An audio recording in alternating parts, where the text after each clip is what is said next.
Regular మంచాలు ఎవరైనా చేస్తారు. కానీ ప్రీమియం అప్హోల్స్టరీ కార్డ్స్ చేసేవాళ్ళు మీకు దొరకలేదా? వంశీ అటెక్కడికెళ్తున్నావు? ఇటురా. మన దగ్గర ఈ మంచాలు గూడా ఉన్నాయన్న? ఉంటాయి వంశీ. ఇలాంటి ప్రీమియం క్వాలిటీ మంచాలు చేయాలంటే మనం తప్ప ఇంకెవరు చేస్తారు చెప్పు మార్కెట్‌లో. సో, దీన్ని ఒకసారి చూస్తే నువ్వు దగ్గర నుండి చూడు.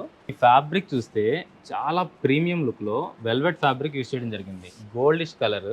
అలానే ఈ మధ్యలో వేసిన గోల్డ్ స్ట్రిప్ చూడు. ఎంత ఎలిగెంట్ లుక్ వచ్చింది. సో, ఇలాంటి కార్డ్స్ ప్రీమియం కస్టమర్లు చాలా బాగా ఇష్టపడతారు. ఇదొక్కటే కాకుండా దీనిలో చాలా కలర్ ఆప్షన్స్ కూడా ఉంటాయండి. మీకు ఏ బ్రాండ్ కావాలంటే ఆ బ్రాండ్‌లో మీకు కావాల్సిన కలర్‌లో మేము తయారు చేసి ఇవ్వడానికి రెడీగా ఉన్నాం. కలర్సే కాకుండా ఇంకా దీంట్లో ఏమైనా ఫీచర్స్ ఉన్నాయన్నా? ఓహ్! హైడ్రాలిక్ స్టోరేజ్ కూడా వస్తుంది వంశీ. కంప్లీట్ ఫుల్ లిఫ్టింగ్ ఇస్తాం. ఇలాంటి ప్రీమియం కార్డ్స్ ఎవరికైనా కావాలి అంటే నన్ను సంప్రదించండి. పై నంబర్స్‌కి కాల్ చేయండి. అలాగే మా స్టోర్స్ వచ్చేటప్పటికి విజయవాడ, పోరంకి, అలానే Challapalli and next upcoming 15th March 15థ్‌న వైజాగ్‌లో కూడా స్టార్ట్ చేయబోతున్నామండి.